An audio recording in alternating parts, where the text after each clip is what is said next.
4.5 साल पहले नरेंद्र मोदी जी ने अपने कैंपेन में बोला कि मैं हिंदुस्तान से कांग्रेस पार्टी की विचारधारा, कांग्रेस पार्टी का संगठन मिटाना चाहता हूं। आपको याद है, जहां भी जाते थे कहते थे मैं देश का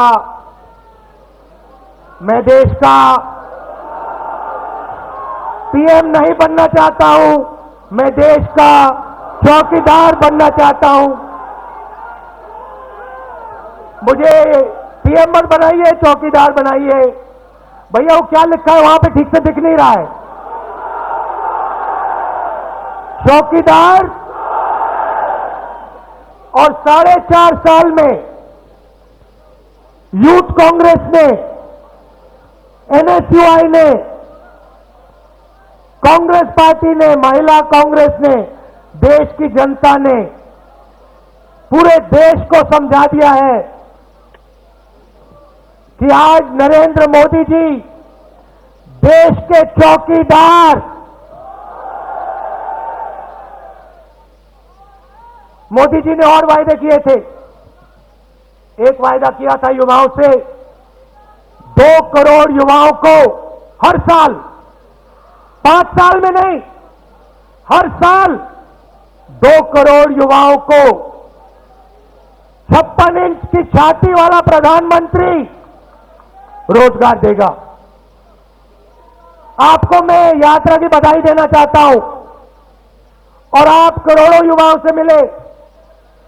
क्या हिंदुस्तान के युवाओं ने आपको कहा कि देश के चौकीदार ने हमें हर साल 2 करोड़ रोजगार दिए हैं? जहां भी आप गए आपने पूछा होगा नरेंद्र मोदी जी ने रोजगार दिया, आपको जवाब मिलता होगा हमें तो रोजगार नहीं दिया। उल्टा फ्रांस का राष्ट्रपति कहता है नरेंद्र मोदी ने साफ बता दिया था कि अगर दुनिया की सबसे बड़ी डिफेंस डील राफेल हवाई जहाज की डील में फ्रांस की सरकार को कॉन्ट्रैक्ट चाहिए तो उन्हें अनिल अंबानी को कॉन्ट्रैक्ट देना ही पड़ेगा। एचएएल कंपनी से दुनिया का सबसे बड़ा डिफेंस कॉन्ट्रैक्ट छीना। कल मैं पर्रिकर जी से मिला। पर्रिकर जी ने स्वयं कहा था कि डील बदलते समय प्रधानमंत्री ने हिंदुस्तान के डिफेंस मिनिस्टर से नहीं पूछा, पूरा का पूरा प्रोसीजर तोड़ दिया। कर्नाटक के युवाओं से, उड़ीसा के युवाओं से सीधा डायरेक्ट रोजगार छीना, क्योंकि नरेंद्र मोदी को अनिल अंबानी का 30,000 करोड़ रुपए फायदा कराना है। और आपने देखा होगा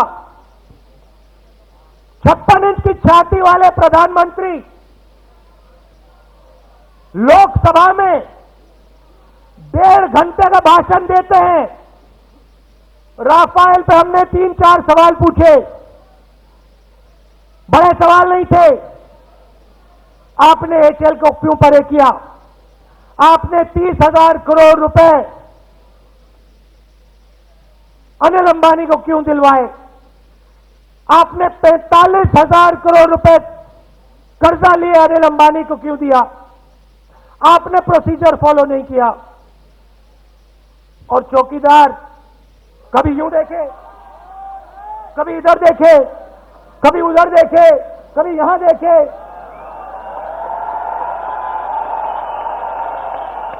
आंख में आंख नहीं मिला पाया चौकीदार। और पूरा का पूरा दबाव हमारे प्रेस के मित्र आए हुए हैं। देखिए,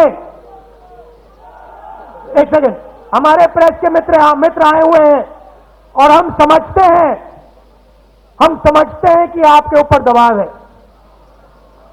देखो वो हंस रही है वहां पे खड़ी, मगर आप अच्छी तरह सुन लीजिए, सच्चाई को बदला नहीं जा सकता है और आस्ते आस्ते आस्ते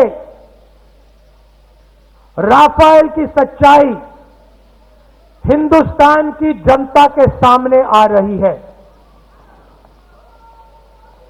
कभी एक तरफ से फ्रांस का राष्ट्रपति कहता है नरेंद्र मोदी जी ने हमें कहा था, डिफेंस मिनिस्टर कहता है हमसे नहीं पूछा, सीबीआई चीफ को 1:30 बजे रात हटाया जाता है, सुप्रीम कोर्ट कहता है उसको वापस लाओ। भाइयों और बहनों,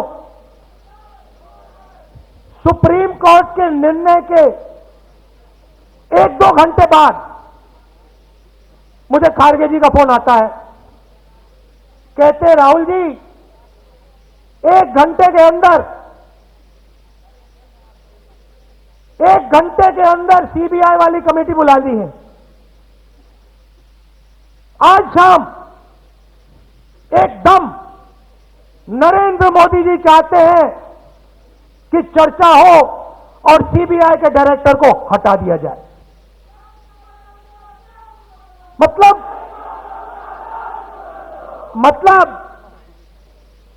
एक के बाद एक सबूत निकलते आ रहे हैं। पहले बोला हिंदुस्तान की जनता को राफेल हवाई जहाज की प्राइस दाम नहीं बताया जा सकता। पता लगता है कि निर्मला सीतारमण हिंदुस्तान की जनता को राफेल कॉन्ट्रैक्ट का हवाई जहाज का दाम नहीं बता सकती, मगर अनिल अंबानी जी ने अपनी एनुअल रिपोर्ट में लिखा हुआ है। पता लगता है कि डसॉल्ट कंपनी ने अपनी एनुअल रिपोर्ट में लिखा हुआ है कि भैया इस दाम के लिए हमने हिंदुस्तान को हवाई जहाज बेचा है। पार्लियामेंट में निर्मला सीतारमण कहती है सीक्रेट कॉन्ट्रैक्ट है, नहीं बता सकते, और उधर डसॉल्ट कंपनी लिख रही है कि भैया हमने तो 1600 करोड़ रुपए में बेचा है। और घबराइए मत प्रेस के मित्रों, सच्चाई को कोई नहीं रोक सकता। और आप देखना सच्चाई हिंदुस्तान की जनता के सामने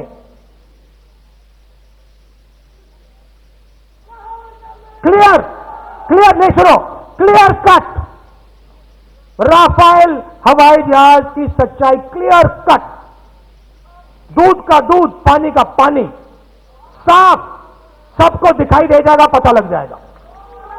क्योंकि मैं आपको बताता हूं क्यों, आपको समझना है क्यों। सुनिए, आपको समझना है क्यों यह सच्चाई, एक सेकंड सुनिए, यह सच्चाई कहां से आ रही है। यह सच्चाई हिंदुस्तान की सरकार से के अंदर से आ रही है। डिफेंस मिनिस्ट्री के सब लोगों ने, चाहे वो जनरल्स हो,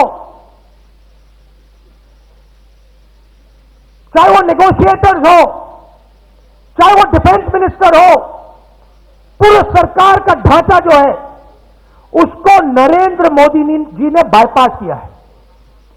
8-10 साल का नेगोशिएशन,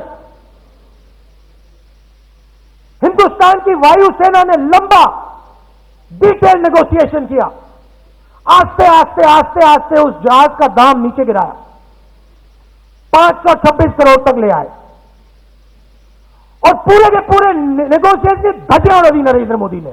क्यों? अनिल अंबानी को मदद करना था।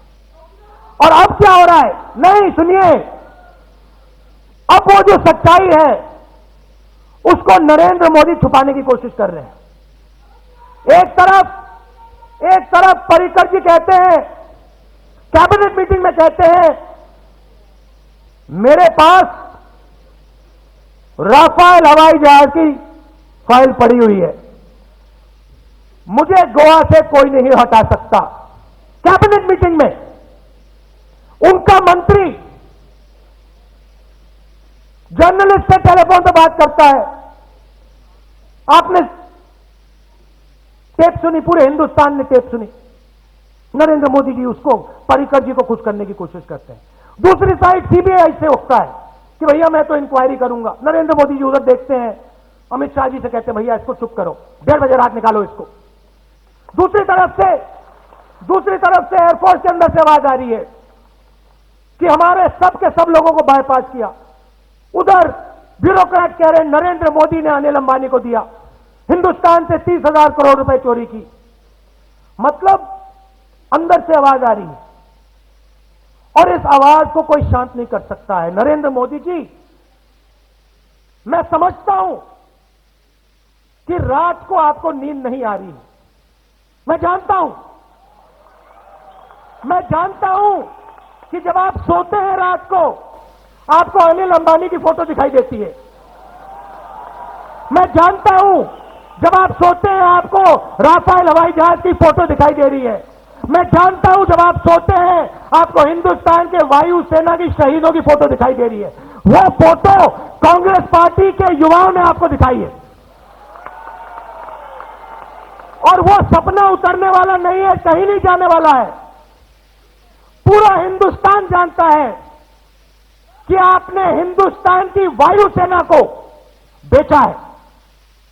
पूरा हिंदुस्तान जानता है कि हमारे जो एयरफोर्स के पायलट्स हैं उनके भविष्य से आपने 30,000 करोड़ रुपए छीनकर अनिल अंबानी को दिए। पूरा देश जानता है कि 30,000 करोड़ रुपए लेकर मेहुल चौकसी को आप मेहुल भाई कहलाते हो। पूरा देश जानता है कि नीरव मोदी को आप नीरव भाई कहलाते हो। पूरा देश जानता है कि आप अनिल अंबानी को अनिल भाई कहलाते हो। यह किसी से छुपा नहीं है और पूरा देश जानता है कि पिछले 5 सालों में आपने अपने 15 मित्रों का 3.5 लाख करोड़ रुपया कर्जा माफ करके दिया है। यूथ कांग्रेस के युवा पूरे देश में जाते हैं, उनके सामने हिंदुस्तान का किसान हाथ जोड़ के कहता है आप कांग्रेस के हो मगर नरेंद्र मोदी को मैसेज दो, नरेंद्र मोदी को बताओ कि किसान का कर्जा माफ करे। हमसे जिया नहीं जा रहा है, हमें भविष्य नहीं दिखाई दे रहा है। नरेंद्र मोदी जी को कुछ सुनाई नहीं देता। लंबे भाषण दिए, किसानों की मदद करूंगा, सही दाम दिलवाऊंगा, कुछ नहीं किया। हमें 2 दिन लगे। उन्होंने 3.5 लाख करोड़ रुपए 15 लोगों का माफ किया। हमने साफ बोला मध्य प्रदेश, छत्तीसगढ़, राजस्थान 10 दिन। देखिए कांग्रेस पार्टी जो आपका इतिहास है, आप सीखिए। आप में और बीजेपी आरएसएस में बहुत बड़ा फर्क है। आप सच्चाई को समझते हो और आप सच्चाई को लेकर काम करते हो। आप सच्चाई की रक्षा करते हो, वो झूठ की रक्षा करते हैं। और यूथ कांग्रेस में उन्हीं लोगों को आगे बढ़ाया जाएगा जो सच्चाई की रक्षा करेंगे। खैर 10 दिन, और मैं आपको बताता हूं, हम चुनाव जीते, हमारा चीफ मिनिस्टर चुना गया और मैंने गहलोत जी से कहा, बघेल जी से कहा, कमलनाथ जी से कहा कि देखिए आप अब चीफ मिनिस्टर बने हैं, आपको मध्य प्रदेश, छत्तीसगढ़, राजस्थान की जनता ने, युवाओं ने, किसानों ने बनाया है। आप अपने आप नहीं बने। कांग्रेस पार्टी अपने आप चुनाव नहीं जीती है, किसी और शक्ति ने कांग्रेस पार्टी को जिताया। वो शक्ति है मध्य प्रदेश, छत्तीसगढ़, राजस्थान के अंदर जो आवाज है उसने आपको जिताया है। हमने 10 दिन कहा था, आप इसको 10 दिन नहीं कीजिए, जल्दी से जल्दी कीजिए। और मैं खुशी से कहता हूं 2 दिन। 2 स्टेट में 1 दिन और 1 स्टेट में 2 दिन। यहां पैसे की कोई कमी नहीं है, इस देश में पैसे की कोई कमी नहीं है। आप 30,000 करोड़ रुपए अनिल अंबानी को दे सकते हो, 45,000 करोड़ रुपए उसने बैंक से ले रखे हैं। किसान कर्जा माफी की बात होती है, किसान से आप कहते हो भैया कर्जा वापस दो, अनिल अंबानी से क्यों नहीं कहते हो? अरे आपने अनिल अंबानी को अपने ऑफिस में बुला के ये क्यों नहीं बोला 45,000 करोड़ रुपए है वापस दो?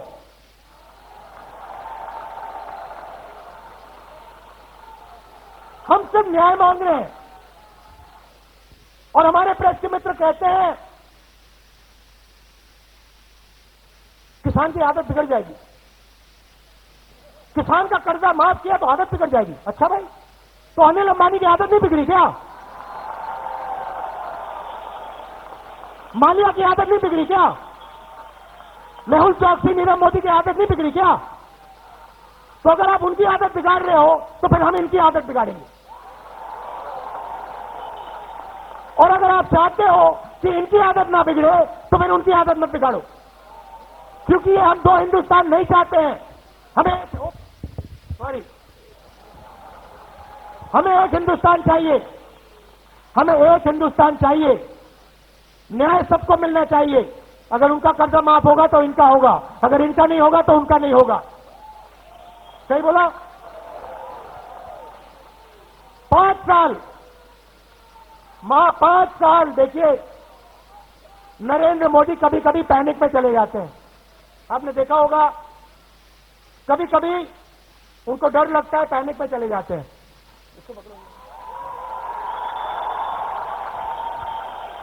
उनको डर लगता है, पैनिक में चले जाते हैं। मैं बताता हूं,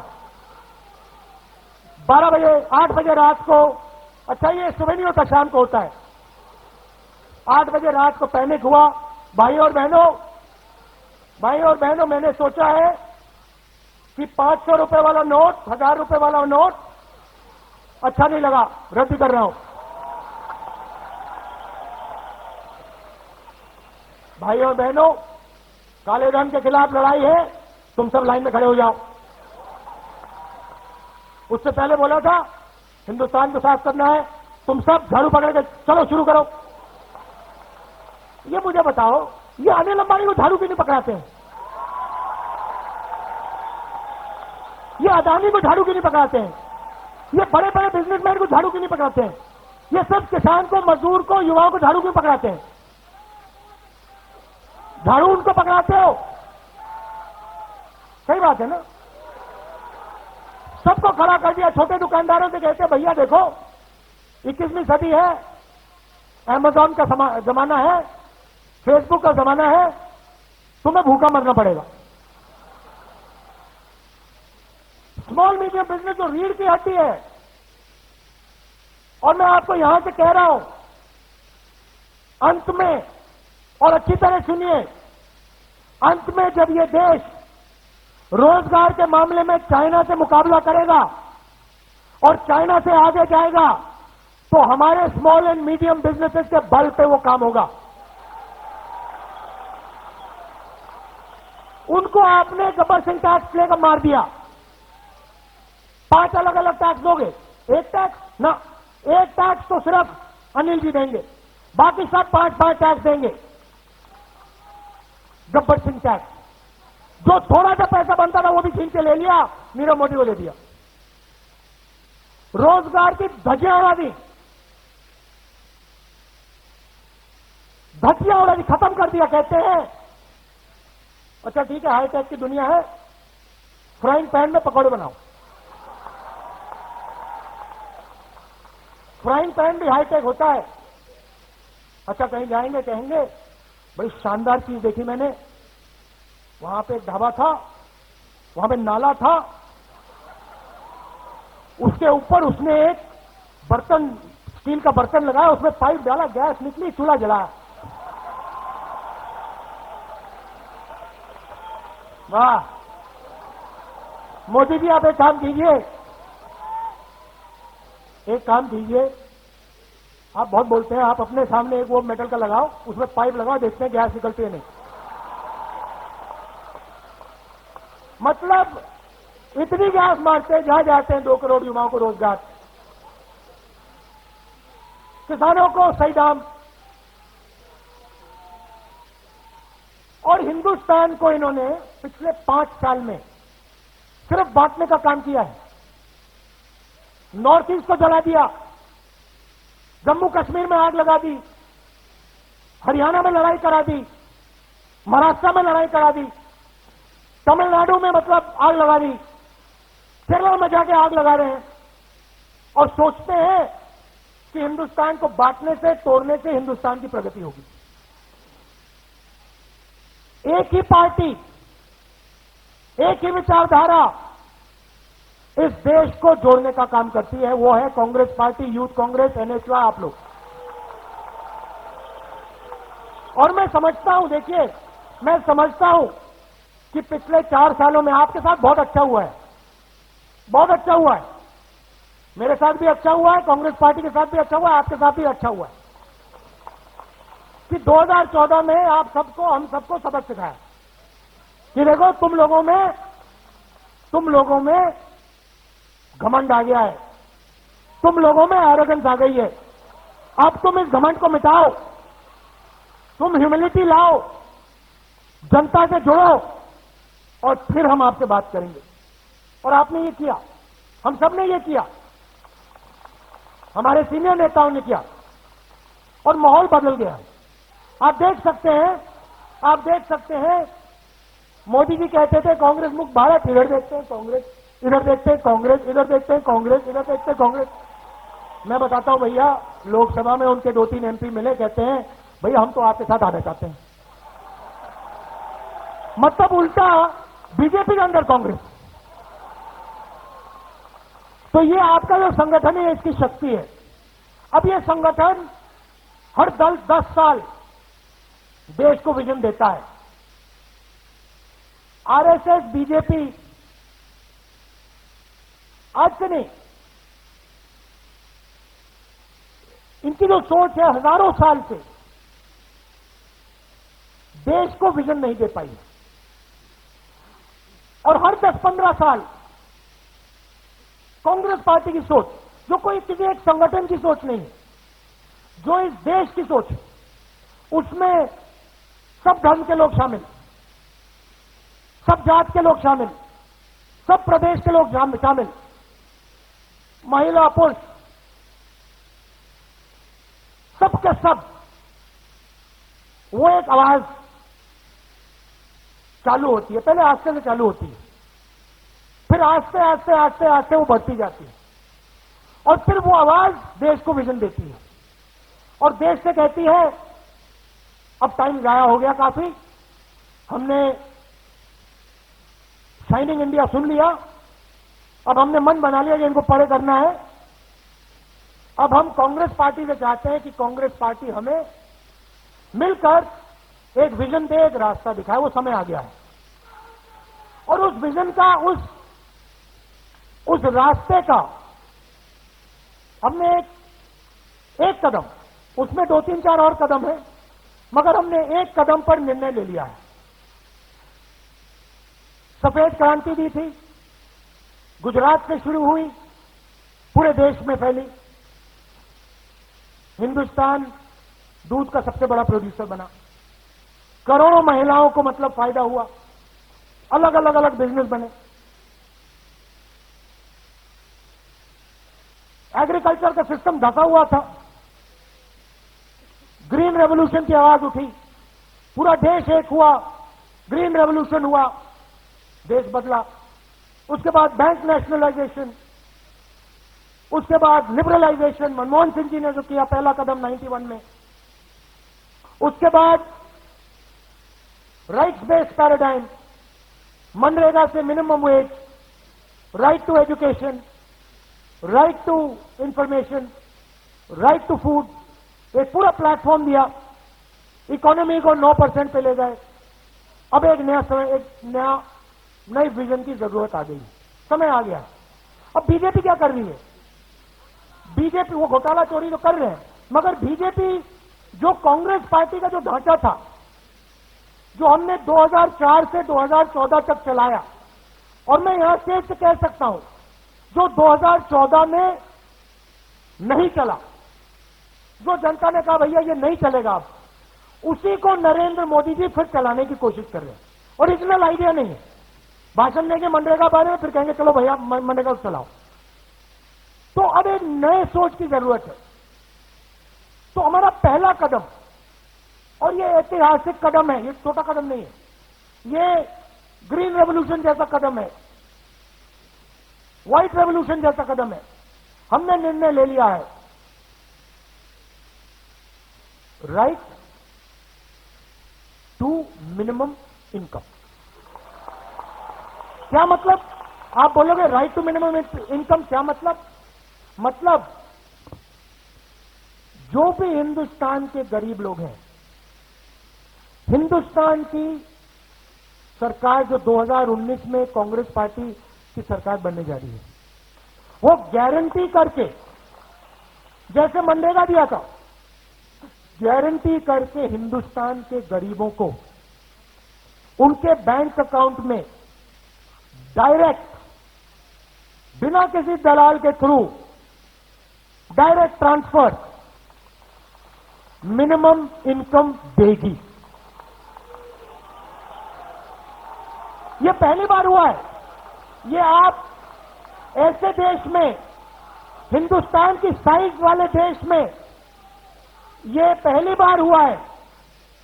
और जो मिडिल साइज देश हैं, एडवांस जो देश हैं, चाहे वो यूरोप के देश हो, जापान, ये सब देश, उधर भी किसी ने ये अटेम्प्ट नहीं किया। हिंदुस्तान की सरकार इसको अटेम्प्ट करेगी और हम इसको सक्सेसफुल बना के दिखाएंगे। और भैया देखिए, और मैं अपने उद्योगपतियों मित्रों से कहना चाहता हूं, आप गलतफहमी में मत आइए। कांग्रेस पार्टी आपके खिलाफ नहीं है। कांग्रेस पार्टी क्रोनी कैपिटलिज्म के खिलाफ है। इसका मतलब जो 5-10 नरेंद्र मोदी जी के मित्र हैं, जिनको बिना मेरिट के अनिल अंबानी जैसे लोग, नीरव मोदी जैसे लोग, मेहुल चोकसी जैसे लोग, जिनको बिना मेरिट के नरेंद्र मोदी ने 30,000 करोड़ रुपए, 50,000 करोड़ रुपए, 60,000 करोड़ रुपए दिए हैं, हम उसके खिलाफ हैं। मगर हम ये बात बहुत अच्छी तरह समझते हैं कि जहां किसान हिंदुस्तान को बनाता है, वहां ईमानदार इंडस्ट्रियलिस्ट, छोटा दुकानदार, small and medium size businesses, ये सब इस देश को बनाते हैं और हम इन सब के लिए जगह बनाने जा रहे हैं। अब मैं आपसे थोड़ा कहना चाहता हूं, आप अलग अलग स्टेट से आए हो और मुझे काफी खुशी हुई है। पहले मैं वहां पे थोड़ा डिस्टर्ब था कि वहां पे लाइन में मुझे एक ही महिला दिखाई दी, फिर यहां आया, मुझे अच्छा लगा कि यहां पे आपको सबको बैठा रखा है ऊपर। तो मेरा लक्ष्य है कि कांग्रेस पार्टी में ये जो हमारा महिलाओं का पुरुषों का बैलेंस है, इसको हम थोड़ा बदलें। मैं चाहता हूं कि हर स्टेट में, हर डिस्ट्रिक्ट में, हर ब्लॉक में जो हमारी यूथ लीडरशिप हो, उसमें हमें महिलाएं दिखाई दें, पुरुष दिखाई दें, हर जात के, हर धर्म के लोग दिखाई दें। यह गुलदस्ता है। This is a bouquet of flowers. This is not one design. This is expression of the entire country. And what is important here is that every single voice feels respected. We are not interested in making you wear shorts, in making you wear a hat, in giving you a lathi and making you learn to listen to orders. We are not interested. We are not interested in training you just to accept orders. We are not interested in using you to carry out an assault on India's institutions. We are not interested in using you to capture the Supreme Court, the High Court, the bureaucracy, the press, the Election Commission. No, We are not interested. And we will not do that. You are political activists. And your job is to reflect the voice of the Indian people. Your job is not and will never ever be to capture Indian institutions. And you will learn to respect the institutions that you work with. One day, you will become leaders of this nation. You will have to work with the judiciary. You will have to work with the election commission. You will have to work with the bureaucrats. You will have to work with businesses. And we want you to learn to respect every single Indian institution. Because that is what this country is about. This country is not about some fancy idea, mediocre idea in the brain of Mr. Mohan Bhagwat. This is not about a fantasy of 2-3 people. This is about the expression of every single Indian. And we want to have these doors open. We want to have these doors open for men, women, every community, every religion, every language. And we feel upset. We feel upset. If there was somebody over here, if there was some group in India, whoever it is, if there was some group in India that is not represented in this room, this upsets me. I would say, go to that group, find a person, bring him to this room. Because we are not the voice. And the youngsters in this country have to understand this. We are not the voice of one organization. We are not the voice of one person. We are the voice of 1/6 of humanity. This is not a small thing. We are the voice of 1.2 billion people. And when we speak, we don't want to speak as an individual. We want to speak as this country's voice. We want to be this country's expression. That is the difference between you and us. That is why my friends from Tamil Nadu, today someone came this morning and said, the Tamil people want to teach Mr. Narendra Modi a lesson. No, I'm telling you, somebody else came, said the people from the northeast want to teach the RSS a lesson. Somebody else came. The people of Rajasthan, Madhya Pradesh are angry with the RSS.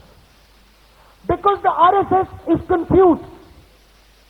Because the RSS thinks that they are bigger than India. The RSS thinks that they are the authority, that they are the source of knowledge in this country. And the RSS is absolutely wrong. There is only one source of knowledge in this country, and that is the people of this country. And that is basically what we are defending. The Congress party is defending, remember this, every single one of you, at the end of the day, you are defending the right of every Indian. You are defending the Constitution. You are defending the institutions of this country. And let me tell you, doesn't matter what fantasy these people in the RSS have, you are going to defeat them and you are going to show them the voice of the Congress party. So I want to thank all of you. I have one or two requests. You are the vanguard, the fighting arm of the Congress party. You agree with that? You are the cutting edge. Correct? So I want you to take the Congress message to people. What is the Congress message? It's inside all of you. If you look carefully, if you sit in a room quietly and you look carefully, you will see that inside you there is love and affection for all other Indian people. When you see somebody being trampled upon, somebody being hurt, somebody being terrorized, you have sympathy for that person, you have a feeling that you want to defend that person. When you feel our institutions are being attacked, you want to defend those institutions. This is what you are. And this is the strength that we want to nurture. Of course you will fight with each other, you will compete with each other, and we want you to compete with each other. But we want you to take some of these messages to the people, especially the youngsters of India. Number one, India has a job problem. India has a job crisis, and Narendra Modi has proved that he is unable to solve the job problem. Number two, India has an agricultural problem. Narendra Modi has proved that he cannot defend the rights of the Kisan. Number three, Narendra Modi has shown this country that he is able to steal from the Indian Air Force. There can be no bigger crime. So these are the messages I want you to take. And I want you to remember one thing. You have no reason in the world to lack self-confidence. You come from the organization. You remember the history of your organization. This is not the organization of Mr. Savarkar. This is not the organization of Mr. Savarkar who, when the British went like this to him, when the British just grabbed him like this and pressed him, he went, "Oh, please, please, please, forgive me, I beg you." This is not that organization. This is the organization when the British told Mahatma Gandhi, "We are going to put you in jail," he said, "Please put me in jail again." And then when they said, "We are going to take you out of jail," he said, "No, I want to go back inside jail. Because you have put every single Indian in jail and I'm not coming out until every single Indian is out."